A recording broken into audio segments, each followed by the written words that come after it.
주전 예배를 시작하겠습니다.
하나님의 말씀은 창세기 2장 7절부터 8절입니다. 제가 봉독해 올리겠습니다. 여호와 하나님이 땅의 흙으로 사람을 지으시고 생기를 그 코에 불어 넣으시니 사람이 생명이 되니라. 여호와 하나님이 동방의 에덴에 동산을 창설하시고 그 지으신 사람을 거기 두시니라. 아이들이 유치원 때 부모님 앞에서 공연을 할 때가 있어요. 근데 부모님들이 공연 보기 전에 가장 먼저 하는 게 뭔지 아세요? 무대 위 수많은 아이들 중에서 내 아이가 어디 있는지 찾는 거. 그렇게 내 아이를 찾고 나서부터는 신기하게 모든 공연이 내 아이를 중심으로 돌아가는 것처럼 느껴져요. 아마 부모님이라면 이 말에 다 공감을 하실 거예요. 그래서 선생님이 단체 사진을 보내주면 그 수많은 아이들 중에 유독 눈에 띄는 사람이 한 사람이 있는데 그게 누구죠? 바로 내 아이죠. 하나님도 마찬가지였습니다. 하나님은 창세기 1장에서 천지를 창조하시고 우리 사람을 창조했어요. 그리고 창세기 2장에서 이제 천지가 사람을 위해서 창조됐기 때문에 창조 가운데 핵심인 사람이 클로즈업 됩니다. 왜냐하면 하나님이 보실 때 이 모든 창조물 중에서 가장 눈에 띄는 특별한 존재가 누구였다? 네, 사람이었기 때문에 그렇죠. 이 사람을 중심으로 이 천지를 창조하셨기 때문에 이 천지가 사람을 중심으로 움직이시기 때문에 그렇습니다. 그래서 하나님은 사람을 만들기 전에는 창세기 2장 5절 6절 말씀처럼 하나님이 초목도 만들고 풀도 만들었는데 비를 내리지 않으세요. 그리고 안개만 지면을 적시게 하는 거예요. 왜? 그 살기는 해야 되잖아요. 식물들이 살긴 해야 되기 때문에 비까지는 주지 않지만 안개만 허락을 해서 겨우겨우 식물들이 살게 하세요. 그리고 나서 사람을 만든 후에는 이제 그때부터 비가 내리게 하여서 모든 맛있는 과실, 열매, 채소 이런 것들을 하나님이 사람들로 하여금 먹게 하십니다. 하나님이 이 천지를 다 창조하셨지만 땅과 하늘 모든 만물들을 창조하셨지만 사람이 없으면 이런 모든 것들이 다 하나님 보실 때는 무의미했기 때문에 하나님은 사람을 창조한 후에 이런 모든 것들을 다 허락하신 것입니다. 그래서 창세기 2장은 사람에게 초점이 맞춰져 있고 그리고 창세기 2장은 온통 사람의 이야기로 가득 차 있어요. 우리는 이렇게 하나님 앞에 특별한 존재예요. 왜 우리가 하나님 앞에 특별한 존재냐면 하나님이 흙으로 우리를 만드신 다음에 그 생기를 우리에게 불어 넣어 주셨기 때문에 그래요. 생기는 히브리어로 루아흐, 하나님의 영입니다. 물론 여기에서는 루아흐라는 단어가 쓰여져 있지 않지만 비슷한 단어로 쓰여 있어요. 그러니까 우리 사람은 하나님이 하나님의 영을 불어 넣어 주셔서 만든 피조물이에요. 피조물 가운데 하나님의 영을 부어서 만들어진 피조물은 단 하나밖에 없는데 그게 누구다? 우리 사람들이라는 거죠. 이렇게 우리는 하나님이 영을 불어넣어서 만들어진 존재이기 때문에 육체적인 존재일 뿐만 아니라 영적인 존재이죠. 그래서 우리의 영이 살지 못하면 육이 살지 못하고 우리가 흙으로 만들어졌기 때문에 결국 우리는 흙으로 돌아갈 수밖에 없습니다. 우리의 영이 살아야 육이 사는 거죠. 그게 요한복음 6장 63절 말씀에 나와 있어요. 살리는 것은 영이니 육은 무익하다고요. 그러면 우리가 여기까지 말씀을 들으면 그러면 내 영이 살아야 육이 사니까 내 영을 살려야 되겠는데 어떻게 해야 영을 살릴 수가 있을까? 이런 생각이 들잖아요. 우리 세영 학생 어떻게 해야 내 영을 살릴 수가 있을까요?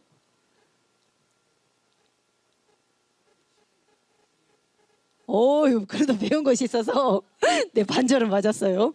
그 요한복음 6장 63절 말씀 보면 내가 너희에게 이른 말이 영이요 생명이라고 써 있어요. 그러니까 하나님의 말씀이 영이고 생명이기 때문에 우리가 히브리적 사고를 배경으로 해서 하나님의 말씀의 본질을 깨달아서 실천을 하면 내 영이 살 수 있다는 걸 알 수 있죠. 그럼 내 영이 살면 내 육이 살겠죠. 한마디로 내 영이 살면 내가 건강해지는 거예요.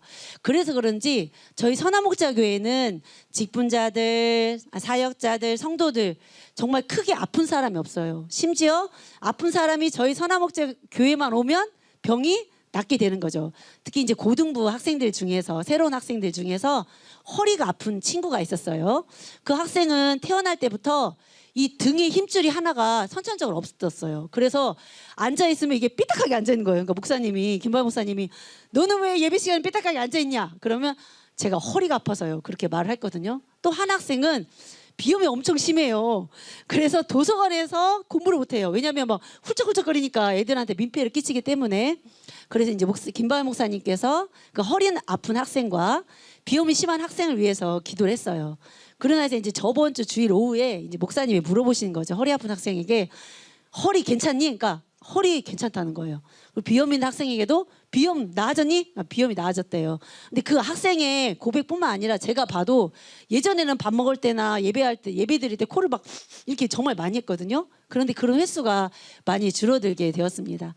저희 선화목자교회는 이렇게 학생뿐 건강한 것뿐만이 아니라 학생에서부터 어른에게까지 모든 삶이 형통해요. 제가 뭐 사이비들이 하도 말씀해서 또 말씀을 말하기가 좀 못하긴 하지만 저희 선화목자교회는 하나님의 말씀의 본질을 깨달아서 그 말씀대로 실천하려고 노력했기 때문에 우리들이 이렇게 하나님 앞에 건강하고 형통한 삶을 살 수 있게 된 것입니다.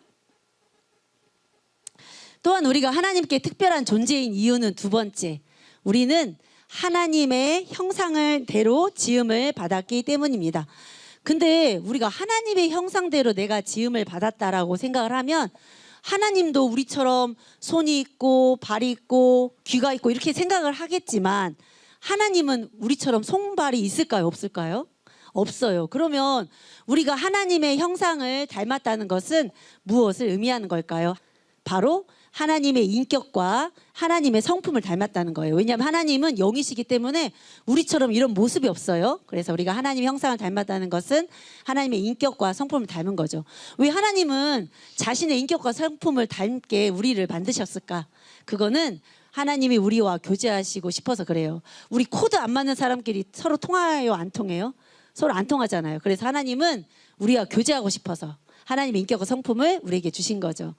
그래서 우리는 하나님과 교제를 할 수 있었어요. 이게 바로 베드로 사도가 말하는 제사장의 복이 우리에게 있는 거고, 또 하나님처럼 우리는 피조물을 다스릴 수가 있게 해주셨어요. 왜냐하면 그러한 인격을 가졌기 때문에 하나님 우리에게 이런 왕의 복을 주신 거죠. 이렇게 우리는 하나님의 인격을 닮은 존중받을 만한 가치가 있는 존재로 만들어졌어요. 제가 예전에 다녔던 교회는 시스템이 엄청 잘 돼 있고 프로그램이 엄청 잘 돼 있는 교회였어요. 그래서 매달마다 부서에 헌신 예배가 있었고 무슨 행사가 매달마다 엄청 많이 있었어요. 근데 저는 이 교회가 되게 좋아 보였어요. 왜냐하면 되게 체계적으로 보였고 교회가 일사불란하게 움직이는 것처럼 보였기 때문에 그래요. 그런데 저희 아들이 사이비 신천지에 빠지니까 이 목사님들이 행사 참여하시느라 프로그램 돌리느라 시간이 없으셔서 우리 아들과 만나서 1대1로 말씀을 대화할 수 있는 분이 없었어요. 그럴 때 저희 도모부가 합동측 교회를 하시는데 그 고모부의 소개로 김바회 목사님을 만났습니다. 김바회 목사님은 한 사람 한 사람의 신앙을 성숙시키는 그런 목회를 하고 계셨어요. 그러니까 시간이 많다 적다 시간이 많았겠죠. 그래서 선한목자교회 식구가 아닌 우리들을 만나주셨고 아들보다 부모님이 먼저 신앙이 성장해야 된다 하시면서 만날 때마다 우리들에게 말씀을 전해주셨어요. 지금도 저희 선한목자교회는 그 뭐 행사나 프로그램이 없이 돌아가고 있어요.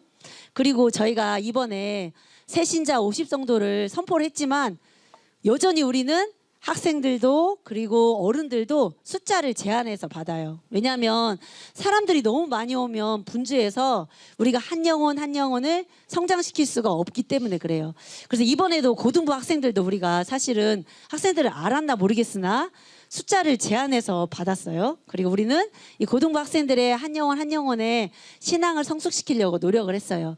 그 결과 우리 고등부 설교가 끝난 다음에는 아이들이 강론하는 시간이 있는데 아이들이 하나님을 고백을 합니다. 어떤 아이는 이렇게 말을 해요. 제가 주일날만 와서 예배를 참석했는데 정말 자신의 삶 속에 하나님의 은혜를 경험하고 있다고 얘기를 하고, 또 어떤 학생은 선한목자교회를 만나지 못한 그 지나간 16년이 너무 후회스럽다고 말을 하고 있는 거죠. 우리 아이들이 진짜 그 중학교 3학년 때부터 전도가 되어서 그 얼굴이 진짜 여러분은 느꼈을지 모르겠으나 중학교 3학년에 특이한 얼굴 있잖아요. 되게 반항적이고 우울하고 막 조금 뭐 약간 화난 얼굴들, 그런 얼굴들로 분명히 우리 아이들이 왔었는데 행사 참여가 아니라 수련회 참여가 아니라 그저 주일날 하나님의 말씀을 듣다 보니까 우리 아이들이 믿음이 성장하고 하나님의 은혜를 받아서 이제 얼굴이 환하게 바뀌었습니다. 이렇게 하나님은 우리를 특별한 존재로 만들어 주셨어요. 존중받을 만한 가치가 있는 존재로요. 그래서 아담을 만들었을 때 그냥 너 살아. 그러면서 아담이 방랑하면서 살지 않게 하시기 위해서 하나님은 아담을 위해서 에덴 동산을 만들어 주셨어요. 에덴은 뜻의 기쁨이고 동산은 울타리, 즉 기쁨의 울타리 안에서 하나님은 아담과 하와를 살게 하시고 그들에게 행복한 삶을 누릴 수 있도록 하셨습니다. 정말 이 말씀을 준비하면서 야, 우리 하나님은 너무나 섬세하신 아버지시구나. 그냥 사람을 만들어 놓고 알아서 살아 이렇게 하는 것이 아니라 그들이 살 곳을 마련을 해주셨구나.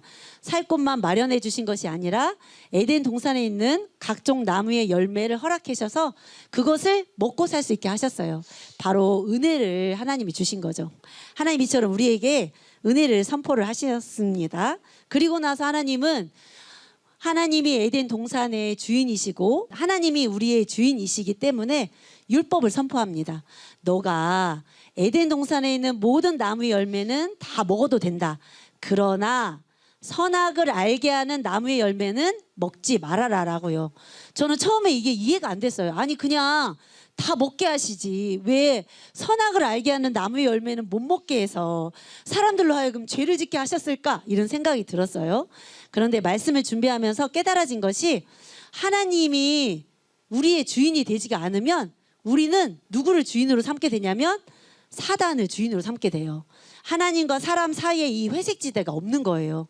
그렇기 때문에 하나님은 우리에게 복을 주시기 위해서 하나님이 주인임을 자철하신 거죠. 그러고 우리가 하나님을 주인으로 섬기지 못하면 이제 우리가 누구를 주인으로 섬기게 된다는 거죠. 그러니까 사단을 주인으로 섬기게 되면 우리가 사단의 지배 아래 있게 되고 그러면 당연히 우리는 지옥, 즉 죽게 되는 인생이 돼요. 그렇기 때문에 하나님께서 심판 선포를 하신 거죠. 너희들이 내 말을, 내 명령을 거역하여 불순종하게 되면 너희들이 죄를 짓게 되고 그렇게 되면 너희들은 반드시 죽게 된다라고 말씀하신 거죠. 하나님이 이렇게 아담에게 질서를 세워주십니다. 질서란 것은 하나님을 주인으로 섬기는 거예요. 하나님이 있으라고 하면 그 자리에 있으면 되는 거고 하나님이 이거 하라고 하면 되는 거고 하나님이 하지 말라고 하면 하지 않는 것이 바로 질서입니다. 그렇게 하나님은 아담과 하와에게 하나님이 어떤 명령을 하셨죠? 아까 선악을 알게 하는 나무 열매는 먹지 말라 했죠. 그러니까 아담과 하와는 하나님이 하지 말라고 한 이 선악을 알게 하는 나무 열매만 먹지 않으면 되는 것이었습니다. 하나님이 이렇게 아담에게 명령을 하신 다음에 하와를 만드셨어요. 아담을 재운 후에 아담의 갈비뼈로 돕는 배필 하와를 만드신 거죠. 그러니까 하와는 이 하나님의 명령을 들었을까요? 못 들었을까요? 그렇죠. 듣지를 못했죠. 그러니까 하와는 아담을 통해서 이 하나님의 명령을 전해 들었어야만 했습니다. 그렇게 아담과 하와가 에덴 동산에서 행복하게 잘 살고 있던 어느 날 이 사단이 뱀을 대리자로 해서 시켜가지고 이 뱀이 하와에게 찾아옵니다. 창세기 2장까지는 이 세상에 죄가 없었어요. 그런데 뱀이 하와를 찾아와서 깬 다음부터 이제 이 세상에 죄가 생기게 되는 것입니다. 근데 사단은 너무나 간교해서 아담을 찾아간 게 아니라 하와를 찾아갔어요. 왜냐하면 하와는 하나님의 말씀을 직접 듣지 않고 아까 아담을 통해서 들었잖아요. 그러니까 이 말씀이 흐리멍텅한 거죠. 그래서 하와에게 사단이 찾아와서 뭐라고 말하냐면 이렇게 말했으면 아마 하와가 안 넘어갔을 텐데 야 모든 나무의 실과 먹어도 돼 이렇게 말했으면 괜찮았을 텐데 아니면 야 선악을 알게 하는 나무의 열매 먹어도 돼 이렇게 말했으면 안 넘어갔을 텐데 사단이 어떻게 하냐면 하와에게 찾아가서 질문을 하는 거죠. 우리가 어떤 누군가에게 질문을 받으면 생각을 하게 되면서 나도 모르게 의심이 생기는데 그걸 사단이 하는 거예요. 뭐라고 질문을 하냐면 하와에게 야 하와야 정말로 하나님이 모든 나무의 열매를 다 먹지 말라고 했니? 사실 하나님은 어떤 열매만 먹지 말라 했냐면 선악을 알게 하는 나무의 열매만 먹지 말라 했는데 하나님을 억압적인 분으로 막 과장을 하면서 야 정말로 하나님이 모든 나무의 열매를 먹지 말라고 했니? 라고 의심을 일으키는 거죠. 그러면서 하나님을 억압하는 분으로 생각나게 이렇게 말을 하는 거예요. 그런데 우리가 내 옳은 소견대로 무언가를 하면 의심이 없어요. 신기하게 여러분도 생각 잘 해보세요. 내 옳은 소견대로 내가 내 마음대로 할 때는 의심이 없이 내가 무슨 일을 하는데 하나님이 일을 할 때는 그게 이해가 안 돼요. 왜냐하면 우리가 말씀을 모르기 때문에. 그래서 자꾸 의심이 가고 자꾸 의혹이 가고 이렇게 되는 거죠. 제가 예전에 저희 언니 치유사역을 할 때 저는 언니의 병이 안수기도를만 하면 낫는 줄 알았어요. 그런데 김바희 목사님 언니를 데리고 왔는데 안수기도를 하지 않고 예배 시간에 말씀만 전하는 거예요. 그러니까 저는 그때 말씀을 잘 모르니까 이게 이해가 안 되는 거예요. 그래서 맨날 이게 맞아? 왜 안수기도 안 하고 왜 예배만 드리지? 막 이러고 있었거든요. 아담과 하와도 마찬가지였어요.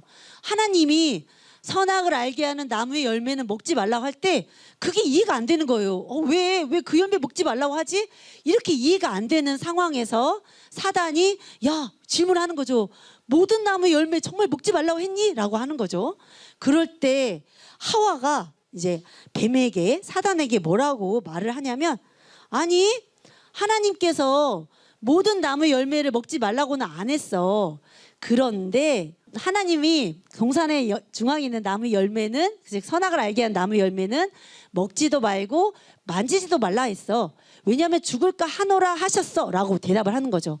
여러분 보니까 하와가 지금 하와의 말을 통해서 우리는 벌써 사단의 꾀임에 넘어가고 있구나라는 걸 알 수가 있는 게 하나님은 분명히 먹지만 말라 했는데 하와는 하나님이 만지지도 말라는 분으로 하나님이 억압적인 하나님으로 하나님을 과장을 하고 있는 거예요. 그리고 하나님이 먹으면 죽는다고 했는데 죽을지도 모른다고 하면서 의심을 하고 있는 거죠. 그랬더니 이제 사단이 뭐라고 하냐면 야 선악과를 먹어도 절대 안 죽어. 눈이 밝아져서 하나님같이 돼 라고 말을 하는 거죠. 이 사단은 원래 존재가 천사였어요. 천사장이었는데 하나님과 같이 되려다가 하늘에서 떨어져서 사단이 된 거예요. 그러니까 이 사단이 자기하고 비슷하게 사람의 욕심, 욕망을 막 건드리는 거죠. 사단의 말을 표현하자면 이거예요. 선악을 알게 한 나무의 열매를 먹어도 죽지 않아. 하나님같이 돼. 눈이 밝아져서. 즉 하나님이 자기같이 될까 봐 그 열매 못 먹게 한 거야 라고 하면서 정말 약간 치사한 하나님처럼 느껴지게 하는 거예요. 그런데 우리가 이렇게 사단에게 자꾸 넘어가는 이유가 뭐냐면 우리의 욕심과 욕망을 건드리기 때문에 그렇죠.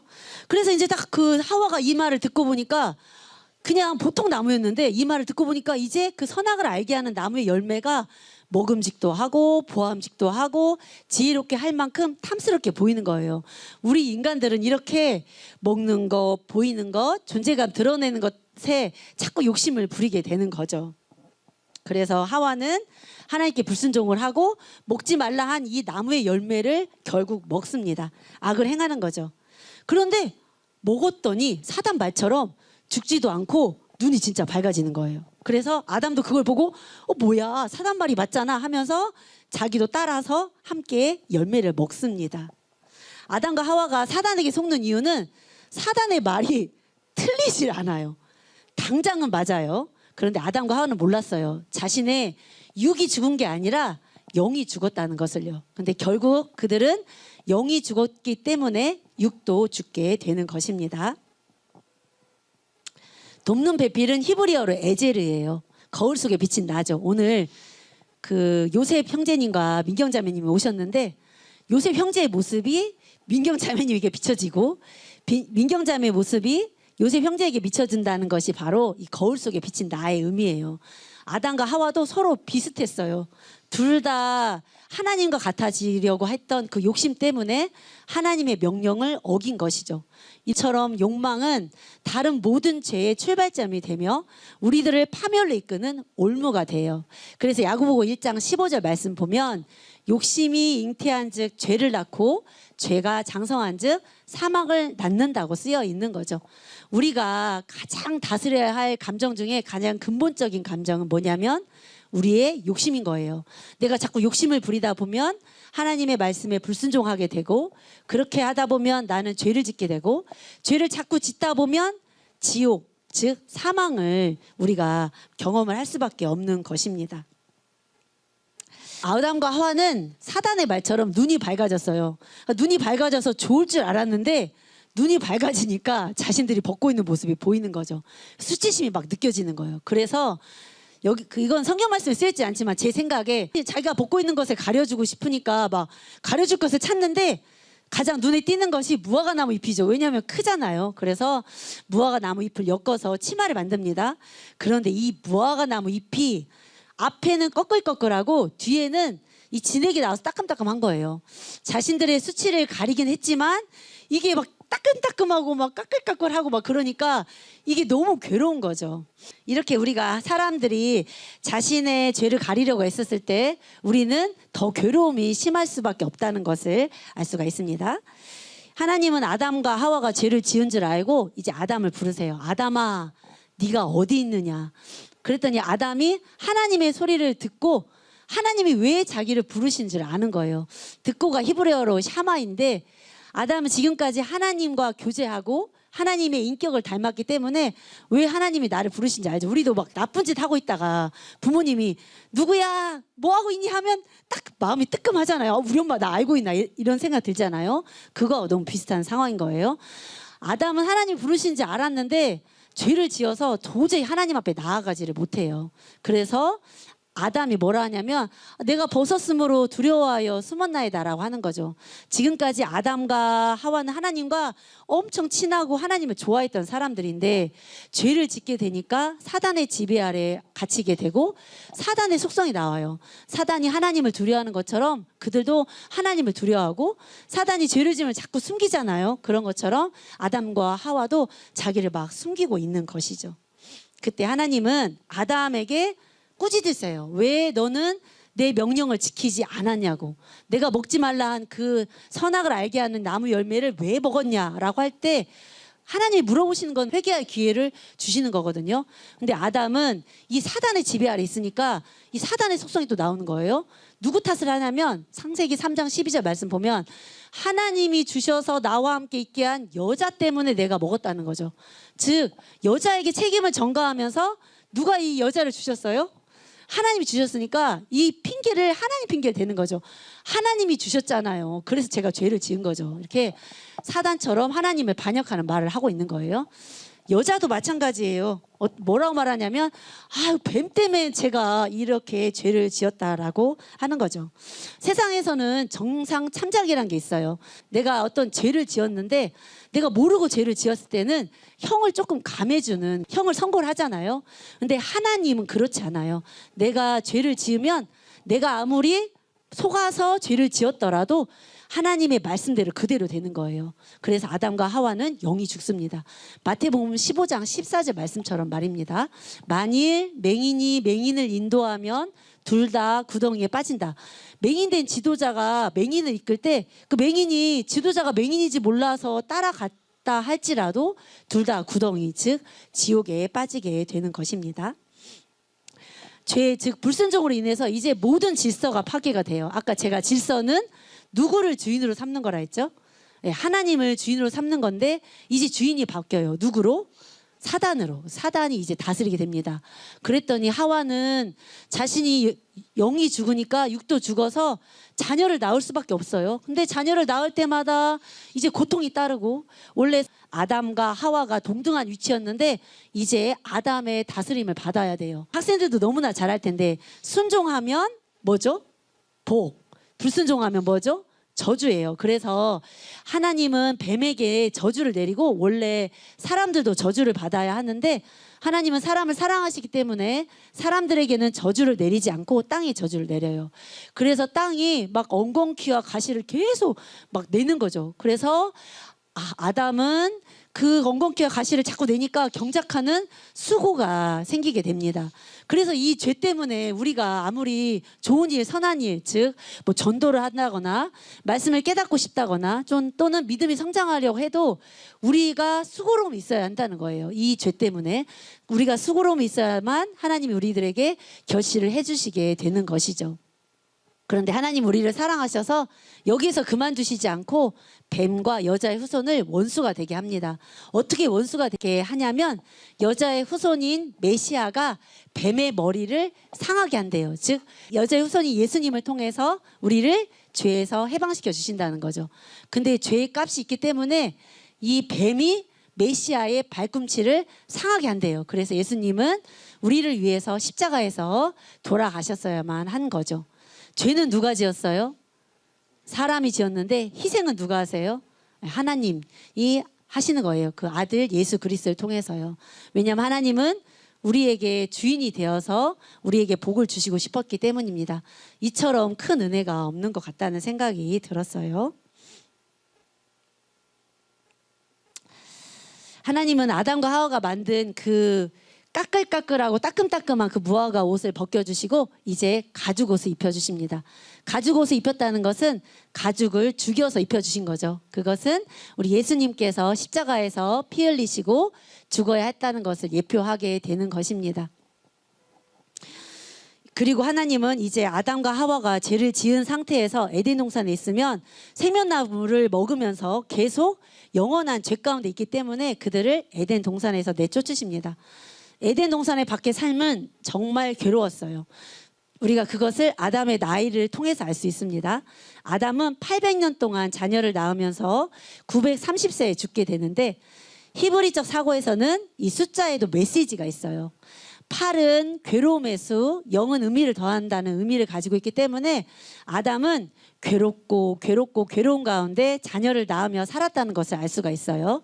그리고 930세에 죽었는데 9는 부족하다, 0은 의미를 더하다는 의미를 가지고 있기 때문에 아담이 죽을 때 그는 부족한 가운데 3은 하나님의 나라, 즉 에덴 동산을 정말 그리워하면서 죽게 됩니다. 아담과 하와가 에덴 동산을 그리워했다고 해서 그들이 에덴 동산에 들어갈 수 있었을까요? 네, 못 들어갔어요. 하나님은 이렇게 자비롭고 은혜로우신 분이시지만 늘 기회를 주시는 것은 아니에요. 우리들에게 이 말씀을 들을 수 있는 기회, 우리가 살아있을 때 이 기회를 우리가 잡지 못하면 우리들도 하나님의 에덴 동산 천국에 들어가지 못하게 되는 것이죠. 말씀을 마치도록 하겠습니다. 하나님은 천지를 사람을 위해서 창조하셨습니다. 왜냐하면 우리가 하나님이 보시기에 특별한 존재였기 때문이에요. 하나님에게 우리가 특별한 존재였던 이유는 첫 번째, 하나님의 영을 우리들에게 부어주셨기 때문에 우리가 특별한 존재였고, 두 번째는 하나님의 형상, 즉 우리가 하나님의 인격과 성품을 닮은 존재이기 때문에 우리는 특별한 존재였습니다. 그리고 세 번째, 하나님이 우리들에게 주인이 되어 주셨기 때문에 우리는 특별한 존재였습니다. 그렇게 하나님은 우리들을 특별한 존재로 만들어 주시고 에덴 동산이라는 곳에 두셔서 우리들로 하여금 부족함이 없게 살게 하셨어요. 만약 뭔가가 부족했다면 하나님께서 이것저것 다 주셨겠죠. 그런데 우리가 우리의 욕심, 욕망을 다스리지 못하고 사단의 꾀임에 빠져서 우리가 하나님의 명령에 불순종하게 됩니다. 그래서 죄를 짓게 되고, 죄를 지은 삶은 어땠냐면 괴롭고 수치스럽고 막 이런 두려운 가운데 우리가 살게 되었습니다. 그런데 우리를 사랑한 하나님께서는 우리가 그런 죄의 지배, 즉 사단의 지배 아래 놓아두시기를 원치 않으셨기 때문에 하나님은 예수 그리스도를 보내셔서 우리들로 하여금 죄에서 해방되게 하셨어요. 그런데 여전히 우리가 하나님의 말씀을 모르면 우리는 하와처럼 불순종을 할 수밖에 없게 되는 것입니다. 그래서 저는 여기 계신 많은 분들이 하와가 하나님의 말씀을 몰라서 하나님께 불순종했던 것처럼 하나님의 말씀을 모르고 불순종하는 자들이 되는 것이 아니라 하나님의 말씀을 잘 알아서 하나님의 뜻대로 순종하면서 사는 여러분들이 되시기를 바랍니다. 그래서 복된 인생을 사시기를 소망합니다. 주 안에서 주님과 동행하면 모든 삶이 영육간에 형통합니다. 자녀 문제도 경제 문제도 건강 문제도 고질병도 만성질환도 정신질환도 우울증도 공황장애도 취업 문제도 직장생활도 시험 문제도 환경 문제도 이단 사이비에 빠진 자녀 문제도 주 안에서 주님과 동행하면 모든 삶이 영육간에 평강이며 풍족하며 건강하며 형통합니다. 다음은 창세기 히브리적 사고 강의 7번째 시간 제사, 즉 예배에 대해서 말씀을 나누도록 하겠습니다.